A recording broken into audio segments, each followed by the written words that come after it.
can't buy an American-made toaster. I thought this was American-made. Let's see where the label is and see because it says General Electric. Her initiative sounds like it has a nationalist agenda.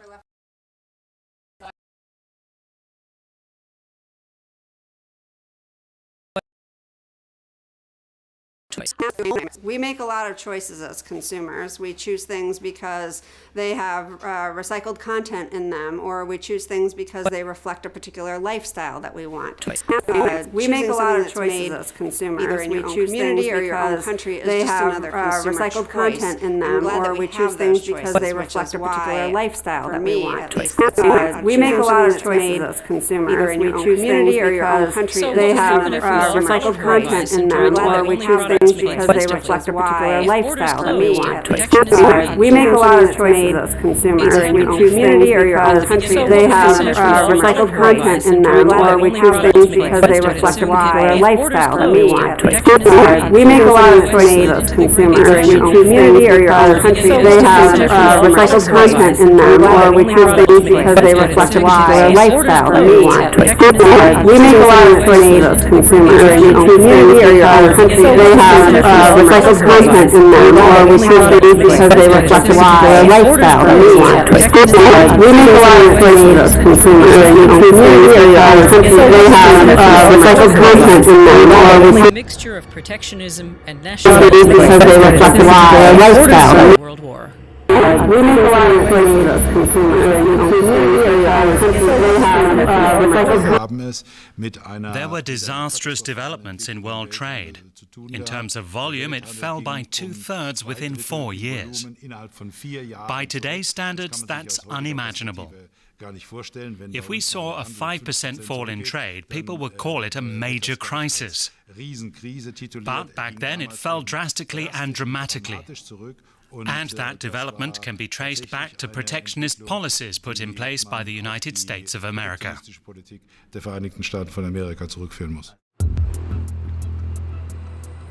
To prevent other major conflicts, the body that would eventually become the World Trade Organization was set up, headquartered in Geneva.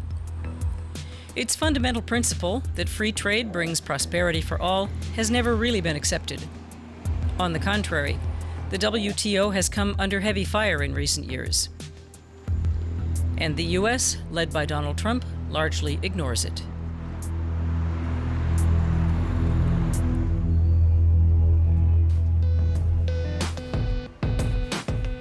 Is protectionism set to send the world into a new economic and political tailspin? Or are dire predictions just half the story? In the town of Mühlacker in the German state of Baden-Württemberg, the Steuler Group makes tiles. Business is brisk. The construction industry is healthy. But the business is facing stiff competition from China. Tiles from there are unbeatably cheap. So the EU has put punitive tariffs in place.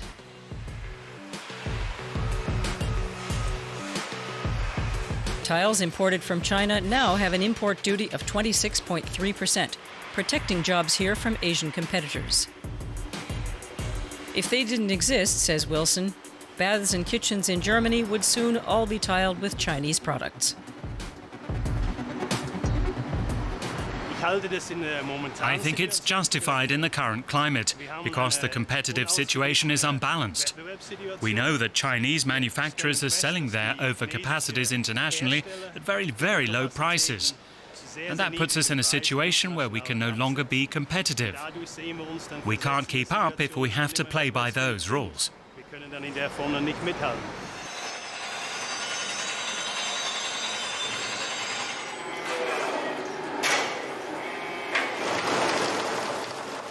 Punitive tariffs on tiles is also a protectionist measure, but it keeps people in jobs in Germany and for better.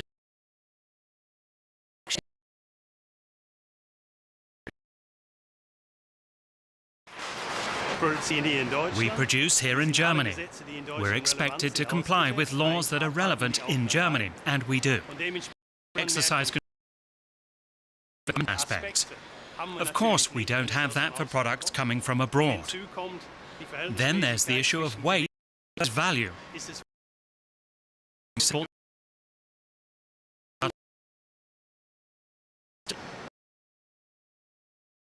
tariffs hold out long under the pressure exerted by their Chinese counterparts. If the EU had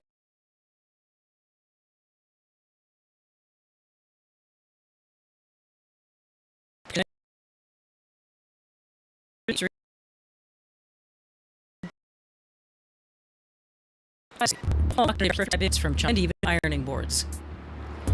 The anti-dumping measures have been accepted by the WTO.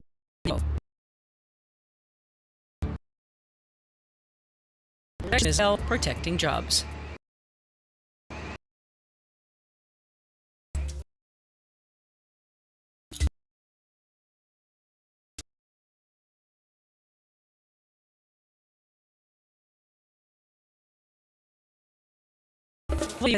It frowns on the path takes her through the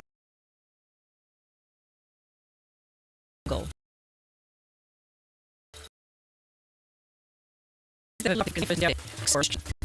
There's no street.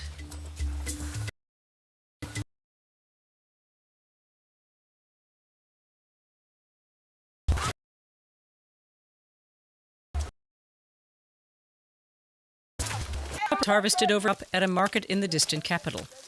The proceeds fed the entire village.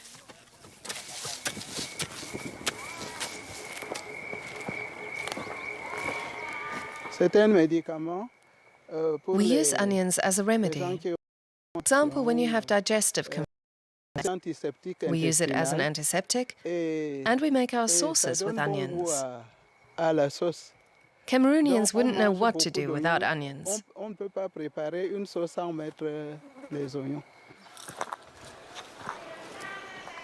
Now the women from the village are planting cassava instead, not because they want to, but because it no longer makes sense to plant onions. Onions imported from Europe have destroyed the market. To protect farmers like these, Cameroon would have to raise import duties even more. But it can't, because a new free trade agreement with the EU, called EPA, prohibits that.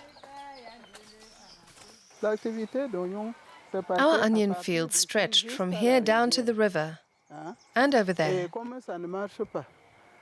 But then we stopped being able to sell all of them because of the huge number of imports. That's why we had to stop growing them.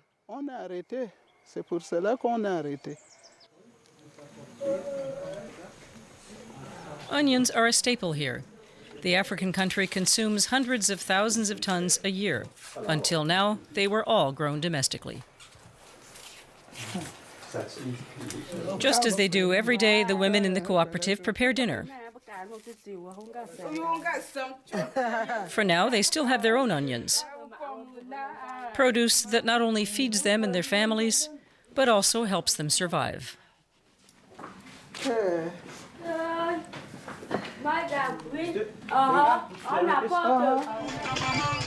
50 kilometers south, at a market in Yaoundé, it's growing harder and harder to find onions grown domestically. Every morning, trucks arrive here filled with onions. Most of them have been imported from Holland. They're the ones packaged in red nets. Mama Mbale has dressed up for the trip to Yaoundé to talk about the onion issue. She's meeting up with Yvonne Takang, who heads up an office that examines the effect free trade is having on everyday consumers here.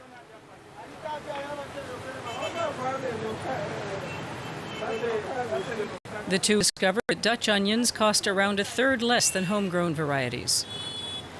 But how can that be when there's already a 30% punitive import tariff on the vegetable?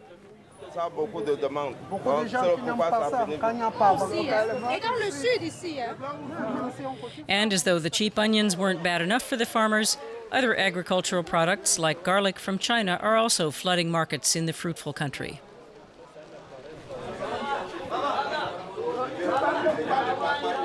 We have no chance, as you can see.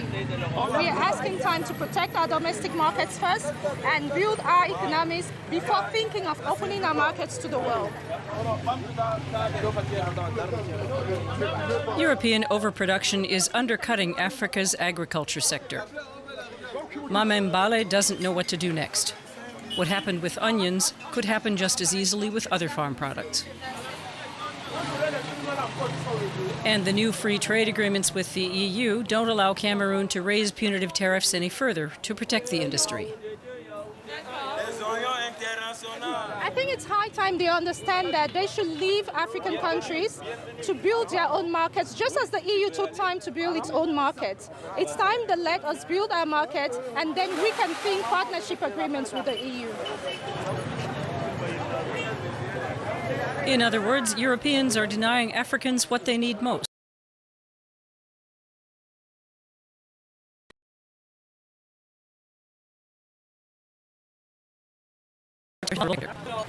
Countries, including Germany, were only able to grow into economic heavyweights because they initially threw up big barriers to foreign competition.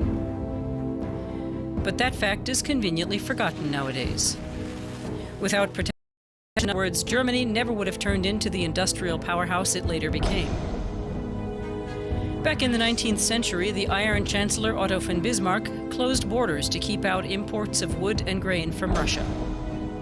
And Britain also protected itself by coming up with the Made in Germany label. At the time, it was meant to identify cheap, mass-produced knives.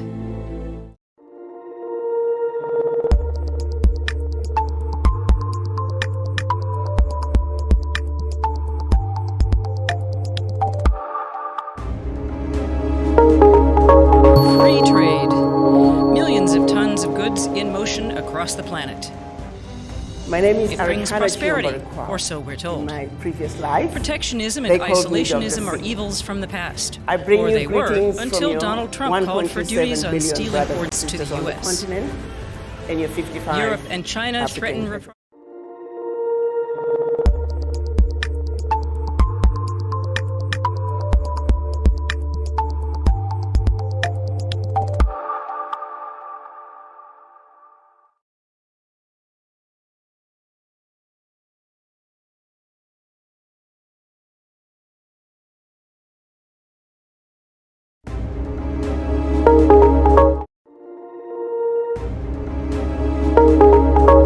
free trade.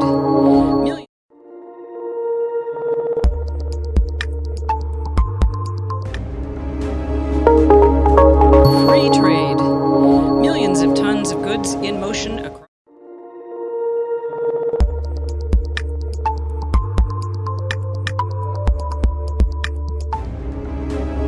Free trade.